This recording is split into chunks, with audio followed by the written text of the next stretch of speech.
First contact with fear. The crystalline spires of Haven Prime sparkled under the light of 3 moons, their surfaces refracting countless colors across the planet's surface. High Resonator Lyra stood in the observation chamber of the Grand Spire, her translucent form pulsing with waves of deep blue, the color of profound concern among her kind, the Sylvani. Another colony has gone silent, she announced to the gathered council, her crystalline voice creating harmonic patterns in the air. The other council members' forms shifted from their normal prismatic state to similar shades of blue. That makes 5 in the past stellar cycle. First Resonator Axis moved forward, his crystalline form catching the starlight. "Show us," he commanded, his tone creating ripples through the chamber's crystalline walls. A holographic display materialized in the chamber center, showing the outer territories of Sylvani space. Red markers indicated the locations of their lost colonies, perfect geometric patterns of destruction that spoke of methodical extinction. "The Void Swarm," whispered Second Resonator Echo, her form flickering with fear patterns. "They consume everything in their path. Our defensive crystals shatter before their advance. Our harmonics cannot penetrate their darkness." The Sylvani had evolved on a world of crystal and light, developing technology based on harmonic resonance and crystalline structures. Their ships were works of art, their weapons based on focused light and sonic frequencies. But against the Void Swarm, their advanced technology might as well have been primitive stone tools. "Show us the footage from New Prism Colony," Lyra requested, her voice steady despite the dread pulsing through her crystalline form. The hologram shifted, displaying the final transmissions from their most recent loss. The Void Swarm ships appeared as tears in space itself, their surfaces seeming to absorb both light and hope. They moved with impossible grace, shrugging off the Sylvani's most powerful defensive beams. When they struck, they did so with weapons that seemed to corrupt the very crystal structures of Sylvani technology, turning their strongest fortifications into dust. "We cannot stand against them," Axis stated, his normal rainbow hues completely subsumed by dark blue. "Our civilization faces extinction unless we find help." "Help?" Echo's form pulsed with skepticism. "The other crystalline races are too far to reach in time. The energy beams of the Novus cluster would take decades to respond. Who could possibly help us against such a force?" Lyra's form shifted, hints of green, the color of hope, appearing in her blue darkness. "There is one species," she said carefully, knowing her next words would cause shock among the council. "They come from a world that would shatter our forms in moments, a species that survives conditions we can barely comprehend." Understanding rippled through the chamber, followed by waves of disbelief and fear. "You cannot mean," Echo began. "Humans," Lyra confirmed. "The Deathworlders of Earth." The chamber erupted in a cascade of colors, fear and hope battling across crystalline forms. Everyone knew of humans, though few had ever encountered them. Their homeworld was classified as a death world, a planet of such extreme conditions that most species could not survive there. Crushing gravity, caustic atmosphere, extreme temperature variations, and constant tectonic activity made Earth a nightmare by Sylvani standards. "They are violent," one council member protested. "Their bodies contain liquid water that would dissolve our outer layers. They breathe corrosive gases," another added. "Their very touch could shatter us." "And perhaps," Lyra countered, her green highlights growing stronger, "that is exactly what we need. The Void Swarm expects to face beings like us, creatures of crystal and light. But humans, they have evolved in conditions that would destroy most species. They understand violence, yes, but they also understand survival against impossible odds." Axis studied the footage of the Void Swarm attacks again. Their ships seem optimized for fighting energy-based weapons and crystalline technology, he observed, but against human methods of warfare.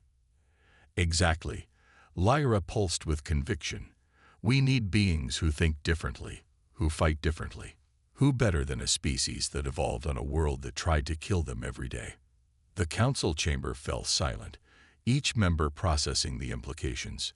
To ask humans for help was to invite chaos into their ordered world, but to not ask was to face certain extinction.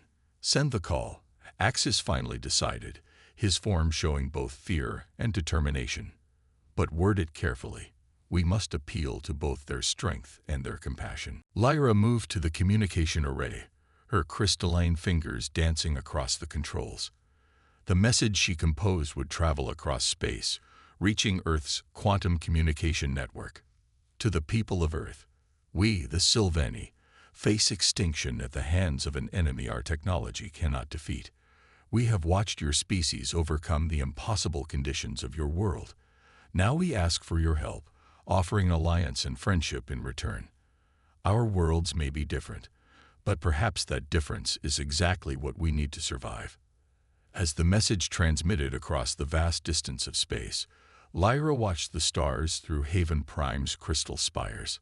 Somewhere out there, the Void Swarm continued its inexorable advance.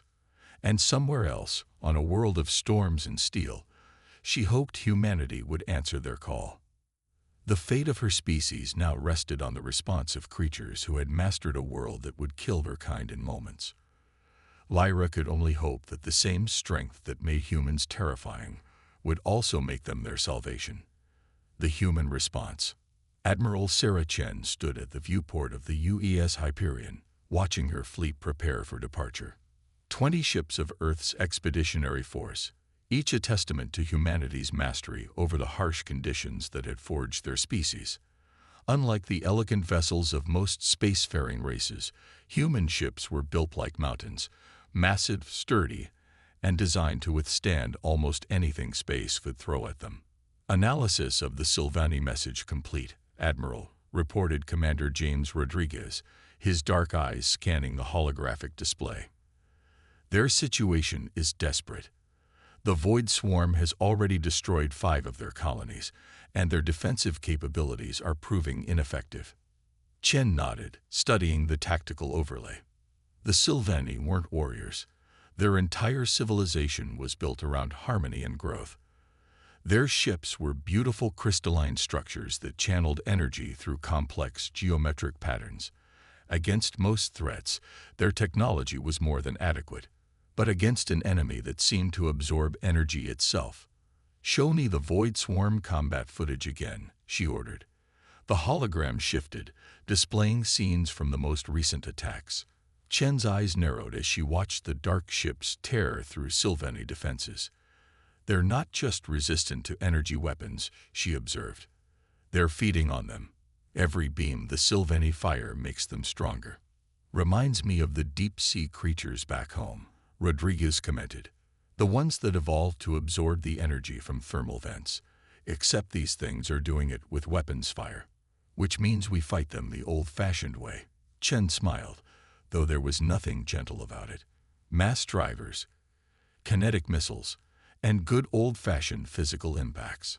Sometimes the simplest solutions are the best ones." The bridge crew worked efficiently around them, preparing the fleet for its first long-range quantum jump. Humanity had been waiting for a moment like this, a chance to prove themselves to the wider galaxy. Most species saw Earth as a death world, its inhabitants as barely civilized barbarians who somehow survived in conditions that would kill most sentient life. Now they would show the galaxy why that was an advantage. Dr. Patel's team has finished their analysis of Sylvani biology, Rodriguez reported, bringing up new data. They're essentially living crystals, growing and thinking through complex lattice structures. Beautiful and advanced, but incredibly fragile by our standards. Their homeworld has about 1/3 Earth gravity, a completely inert atmosphere, and almost no temperature variations. No wonder they're struggling against an aggressive species, Chen mused. They've never had to evolve defenses against physical threats. Their entire technological base is built around harmony and energy manipulation. She turned to her tactical officer. "Lieutenant Yu, what's the status of our modified weapon systems?" "Ready for testing, Admiral," Yu replied crisply.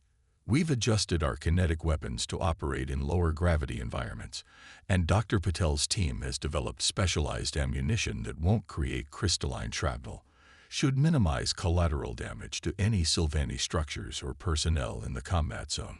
Chen nodded in approval. Humanity had learned long ago that raw power wasn't enough. You had to be smart about how you applied it. And the environmental systems for our Sylvani guests. Engineering has set up isolated chambers with their required atmospheric conditions, Rodriguez confirmed. Zero humidity, controlled temperature, minimal gravity. We can safely host their representatives without risking damage to their crystalline forms. Good, because I want them to see exactly what we're capable of. Chen turned back to the viewport, watching as the last preparations were completed. Humanity has spent its entire existence learning to survive in conditions that would kill most species. We've mastered gravity that would crush them, weather that would shatter them, and atmospheric conditions that would dissolve them. Now we'll show them why that makes us the perfect allies against an enemy they can't fight alone. The quantum communications array lit up with a new signal. The Sylvani had detected their fleet's preparation for departure and were sending coordinates for their rendezvous. Chen studied the navigational data with interest. The meeting point was in deep space, far from any gravity wells or stellar phenomena that might damage their crystalline allies. Send acknowledgement, she ordered. And add this message. We understand what it means to face extinction. Earth taught us that survival often means adapting to conditions you never thought possible. We're coming to help you adapt. As the fleet made its final preparations, Chen reviewed the combat footage one more time. The Void Swarm was unlike anything humanity had faced before, but that was nothing new. Earth itself had thrown impossible challenges at humanity since the dawn of their species, and they had overcome everyone. All ships report ready, Admiral, Rodriguez announced. The fleet can jump on your command. Chen squared her shoulders, feeling the familiar pre-battle tension, but unlike the nervous energy she saw in recordings of Sylvani leaders, hers was eager, almost predatory. Humanity had spent thousands of years learning to turn deadly conditions into advantages. Now they would teach their new allies to do the same. Send word to all ships, she commanded. Initiative Starbreak is now active. We jump in 5 minutes. She allowed herself a small smile. Let's show the galaxy why evolving on a death world isn't always a disadvantage. The Hyperion's quantum drive began its warm-up sequence, the massive ship humming with power. Around it, 19 other ships of the Earth Expeditionary Force did the same, their crews ready to demonstrate why humanity's harsh evolution had made them the perfect defenders for a species that had never needed to fight. Battle for New Dawn. The Void Swarm emerged from deep space exactly as the Sylvani had predicted, their black ships moving like oil through water as they approached New Dawn Colony. But this time, instead of finding fragile crystalline vessels awaiting their attack, they encountered something entirely different. Multiple void signatures detected, Lieutenant Yu announced on the Hyperion's bridge, counting 15 capital ships and approximately 40 smaller vessels. They're maintaining their standard attack formation. Admiral Chen watched the tactical display with predatory focus. The Hyperion and 5 other human vessels waited in the shadow of New Dawn's largest moon, their systems running silent. The rest of the fleet was positioned strategically throughout the system, hidden behind asteroids and in planetary magnetic fields. They haven't changed their tactics, she observed. They're still expecting to face energy weapons and crystalline technology. Comms, signal the Sylvani observers. I want them to see this. In a specially shielded chamber, High Resonator Lyra and a small group of Sylvani representatives watched through crystalline sensors. Their forms pulsed with anxiety as the Void Swarm approached their colony. New Dawn houses 50,000 of our people, Lyra communicated, her crystalline form vibrating with worry. If your strategy fails, it won't, Chen interrupted firmly. The Void Swarm has never faced a species that evolved throwing rocks. Sometimes, the oldest weapons are the most effective. The Void Swarm moved closer to the colony, their formation spreading out to surround it. They had destroyed 5 similar colonies before, each time absorbing the Sylvanis' energy attacks and turning their power against them. They expected this battle to be no different. "All ships, execute Operation Avalanche," Chen commanded.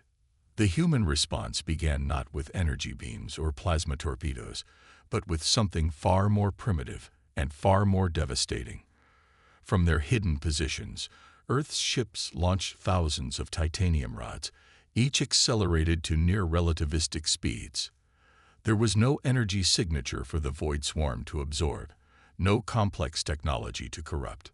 Just mass and velocity, the most basic weapons in the universe. The first salvo struck like a meteor shower, tearing through 3 void swarm ships before they could react. Their supposedly impenetrable hulls, designed to absorb and deflect energy, provided no defense against kinetic impacts that would have made Earth's atmosphere look gentle. "Direct hits confirmed," Yu reported, her voice tight with controlled excitement. "Enemy vessels showing significant structural damage. They're attempting to regroup." The void swarm ships broke formation, trying to adapt to this unexpected form of attack. They fired back with their own weapons, beams of pure darkness that had torn through Sylvani ships with ease. But human vessels, built to withstand the crushing pressures of gas giant atmospheres and the explosive decompression of space, shrugged off the attacks. "They're trying to feed off our shield energy," Rodriguez noted as several void ships focused their attacks on the Hyperion. "But our primary defenses are physical, layered armor and reinforced structural fields. You can't absorb what isn't there." Chen allowed herself a grim smile. "Launch Phase 2. Let's show them why humans learn to love gravity." From their positions near New Dawn's moon, Chen's ships activated powerful gravitational pulse generators, technology humans had developed to help them cope with the crushing gravity of their homeworld. The pulses created localized areas of Earth normal gravity, catching several void swarm ships in their field. The effect was immediate and devastating. The dark ships, evolved and built for the gentler conditions of space, buckled under gravitational forces that humans had adapted to over millions of years. Their graceful movements became sluggish, their sophisticated systems training against weight they were never designed to bear. "Multiple enemy ships showing critical structural stress," Yu reported. "Their maneuvering thrusters can't compensate for the gravitational field." In the observation chamber, the Sylvani representatives watched in astonishment as their seemingly invincible enemy struggled against forces their own species had never had to face. "This is how you fight on Earth?" Lyra asked, her crystalline form pulsing with a mix of fear and fascination. "No," Chen replied. "On Earth, the gravity is even stronger, the pressures even greater. What you're seeing is us being gentle." The void swarm attempted to rally, concentrating their forces for a counterattack. But they had never faced an enemy that turned environmental conditions into weapons, never encountered ships built to withstand conditions that would destroy most species. "They're trying to establish a defensive formation," Rodriguez observed. "Standard swarm protocol. They're positioning their damaged ships in the center." "Perfect," Chen said. "All ships, execute final phase. Show them what happens when you corner a species that evolved as prey and learned to become predators." The human fleet emerged from their hidden positions, executing a complex maneuver that would have been impossible in Earth's gravity, but was devastatingly effective in space. They created a 3-dimensional cage of ships around the void swarm, each vessel launching a combination of kinetic weapons and gravitational pulses. The battle became a lesson in physics, mass, velocity, and gravity working together in ways the void swarm had never encountered. Their energy-absorbing technology, so effective against the Sylvani's crystalline weapons, meant nothing against the fundamental forces of nature that humans had mastered. "Enemy fleet is in full retreat," Yu announced after several intense minutes. "Confirmed destruction of 7 capital ships and 23 smaller vessels. No casualties on our side, minimal damage to outer hull plating." In the observation chamber, The Sylvani representatives vibrated with colors the humans had learned meant joy and amazement. Their supposedly invincible enemy had been driven back, not by advanced technology or powerful energy weapons, but by the same forces that had shaped humanity on their deadly homeworld. "Send word to the colony," Chen ordered. "New Dawn is safe, and send another message to the Void Swarm. All frequencies." She paused, making sure her words would be clear. "This is Admiral Chen of the Earth Expeditionary Force. You have faced ships and weapons designed by beings who mastered a death world. Retreat now, or next time we'll show you how we really fight on Earth." As the Void Swarm fled, leaving their destroyed ships behind, Chen turned to the Sylvani observers. "This was just the beginning," she said. "Now we teach your people how to turn their weaknesses into strengths. The Void Swarm thought they could break you because you were different. We'll show them why different can be deadly." Learning to fight back. Marine Captain Maya Santos stood in the modified training chamber aboard the UES Hyperion, watching as her crystalline students attempted to adapt to their first combat lesson. The chamber had been carefully calibrated to maintain conditions suitable for Sylvani physiology, while still allowing for the physical training they desperately needed. "You're thinking about this wrong," she told the group of Sylvani volunteers, their forms shifting between shades of uncertainty and frustration. "Stop trying to fight like humans. You're not built for it, and you don't need to be. You need to fight like Sylvani who understand combat." Her primary student, a young crystalline being named Spark, attempted the defensive maneuver again. His crystalline form caught the light, creating a dazzling display of refracted colors. Beautiful, but ultimately ineffective as a combat technique. "Your entire civilization is built on manipulating light and energy," Santos continued, pacing around the chamber. "But you've only ever used it for creation and communication. Think about how those same principles could be applied to defense and offense." Dr. Sarah Patel, the fleet's xenobiologist, monitored the training from a nearby console. "Their crystalline structure can actually be an incredible advantage," she explained. "The same properties that make them vulnerable to physical impact give them unique capabilities we could never replicate." Santos nodded, an idea forming. "Spark, you said your people can naturally refract and redirect light, right? Show me how you do it when you're communicating." Spark's form shifted, his crystalline surface aligning in complex patterns that bent the chamber's lighting into intricate designs. The other Sylvani watched, their own forms pulsing with curiosity. "Now," Santos said, her voice intense with purpose, "do the same thing with this." She activated a training laser, its beam visible in the chamber's controlled atmosphere. "Don't absorb it like you normally would. Redirect it. Weaponize it." Understanding flickered through Spark's crystalline form. He adjusted his molecular structure, and when the laser struck him, instead of absorbing its energy, he reflected it in a concentrated beam toward the target drone. The drone's sensors registered a hit significantly more powerful than the original beam. "You amplified it," Dr. Patel noted, checking her readings. "The crystalline matrix didn't just reflect the energy, it concentrated and enhanced it." "This is how we adapt," Santos explained to her amazed students. "Humans survived Earth by learning to turn deadly conditions into advantages. Now you'll learn to turn your supposedly fragile nature into a weapon." Over the next several weeks, the training evolved rapidly. The Sylvani learned to coordinate their crystalline forms in formations that could redirect and amplify energy weapons with devastating efficiency. What the Void Swarm had seen as a weakness became the foundation of a new combat style. Admiral Chen visited the training chamber regularly, watching as the Sylvani mastered their new capabilities. "They learn quickly," she observed to Santos one day, as a group of Sylvani demonstrated their ability to create a crystalline defense network that could redirect enemy fire back at its source. "They had the ability all along," Santos replied. "They just needed to learn to think about their nature differently." "Watch this. Spark, show the Admiral the new technique."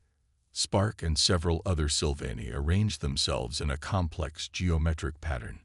When Santos fired multiple training lasers at them, Their crystalline forms worked in concert, catching the beams and weaving them into a concentrated stream of energy that could cut through the reinforced target drones like they were paper. "We've also been working with their ship designs," Dr. Patil added, bringing up schematics on her tablet. "Their crystalline vessels can be modified to serve as massive optical amplifiers. Imagine a fleet of ships that can catch enemy fire and return it tenfold." The implications weren't lost on Chen. The Void Swarm had evolved to absorb energy, but even they had limits.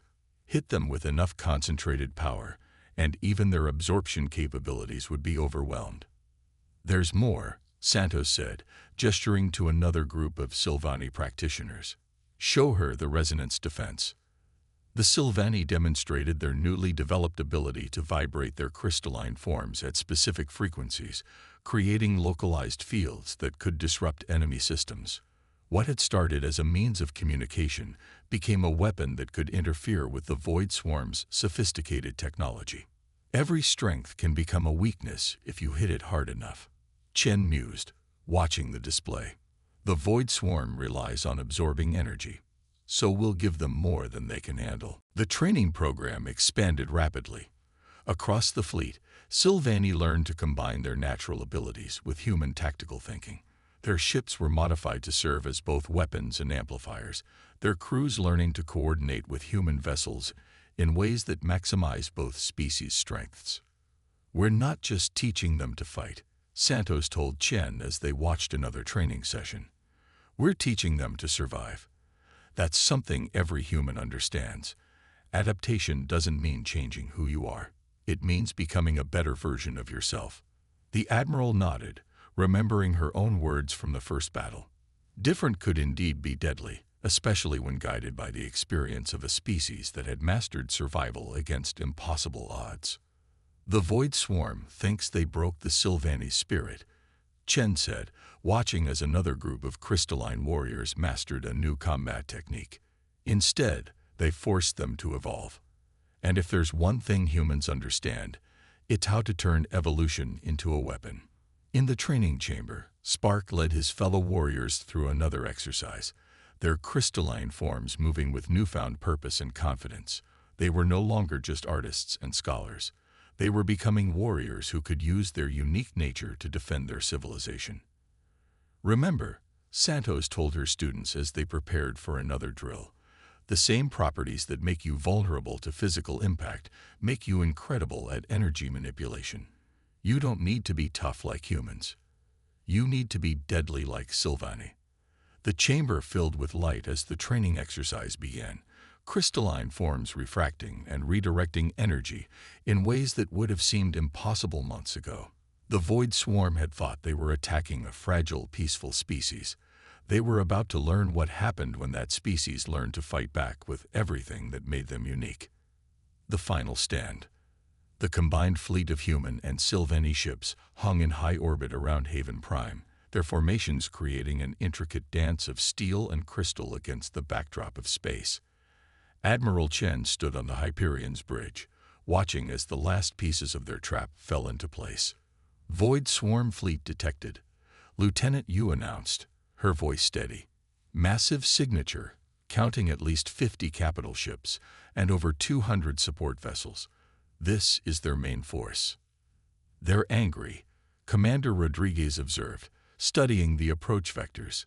"The loss of their advance fleets hurt them. They're coming to finish this." Chen nodded, her expression grim but confident. "Good. Let them come with everything they have. Comms, signal high resonator Lyra. Begin Operation Prism." In the space around Haven Prime, Sylvani ships moved into precise geometric formations, their crystalline hulls aligned to create massive optical arrays. Human vessels took up protective positions around them, their kinetic weapons primed and gravitational pulse generators humming with power. "Remember," Chen broadcast to the fleet, "this isn't just about survival anymore. This is about showing the galaxy that different doesn't mean weak. Every species has its strengths. Today we prove that together." The Void Swarm approached with overwhelming force, their dark ships moving like a tide of living shadow through space. They had faced the humans' physical weapons and the Sylvanni's energy attacks separately. They thought they understood their enemy's capabilities. They were wrong. All ships, execute Phase 1, Chen commanded. The battle began not with a crash of weapons, but with light. Hundreds of Sylvanni ships, arranged in complex crystalline patterns, caught the light of Haven Prime's sun and began to amplify it. The energy built through their formation like light through a prism, growing stronger with each reflection. Void Swarm is responding, you reported. They're activating their energy absorption fields. Perfect, Chen smiled. They never learned to say no to a meal. Sylvanni fleet, maximum power. Human ships, commence gravitational assault. The trap was sprung. As the Void Swarm moved to absorb the Sylvanni's energy attack, human ships activated their gravity generators.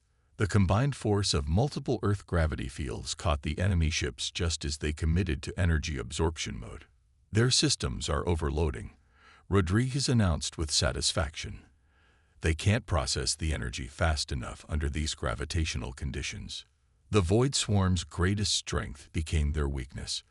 Their ships, straining under artificial gravity they were never designed to withstand, couldn't regulate their energy absorption quickly enough. The amplified solar energy, focused through hundreds of Sylvanni ships, overwhelmed their systems.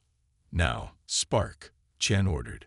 Show them what your people can really do. Captain Santos's star pupil led a squadron of specialized Sylvanni ships in a maneuver they had practiced for weeks.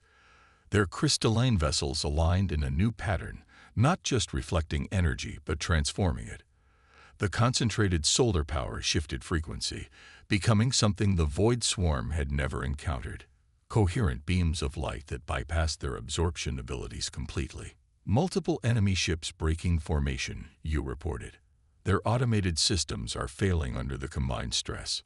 But the Void Swarm hadn't become the terror of this sector by being easily defeated.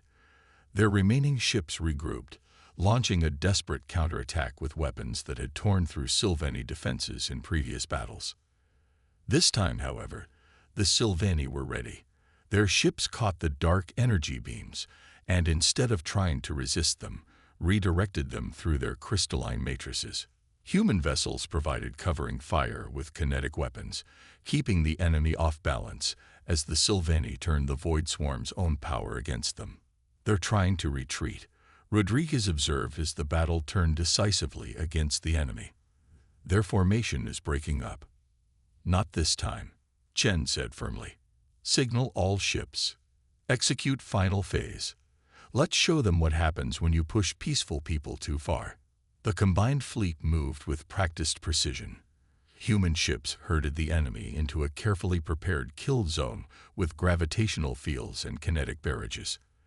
The Sylvanni vessels, arranged in concentric rings, created a massive optical amplification chamber in space. Energy buildup at maximum, you reported. Sylvanni arrays are ready. Fire. The power of Haven Prime's sun, collected and amplified through hundreds of crystalline ships, focused into a single devastating beam. No amount of energy absorption could handle this much raw power. The Void Swarm's remaining ships, caught in overlapping gravity fields and unable to escape, were overwhelmed. When it was over, the sector was clear of enemy vessels. The Void Swarm's main fleet, which had terrorized this region of space for so long, was no more. In the aftermath, Chen met with Lyra aboard the Hyperion.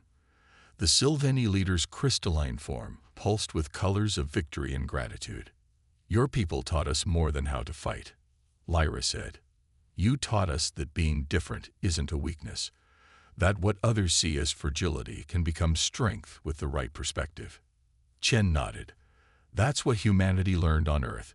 It's not about being the strongest or the toughest. It's about understanding your nature and turning it to your advantage. The galaxy will never look at the Sylvanni the same way again, Lyra observed. Good, Chen replied. Let them see what happens when the so-called fragile ones learn to fight back. Let them remember what humans and Sylvanni accomplished together. As the fleet began cleanup operations, Chen watched Sylveni and human crews working side by side. Earth had taught humanity that survival often meant adapting in unexpected ways. Now they had passed that lesson on, helping another species find their own path to strength. The Void Swarm had thought they were attacking easy prey. Instead, they had created something unprecedented. An alliance that proved different types of strength, when combined, could overcome any enemy. The lesson would echo through the galaxy. Underestimate no one, for even the most peaceful species could become formidable when they learned to embrace their nature as a weapon.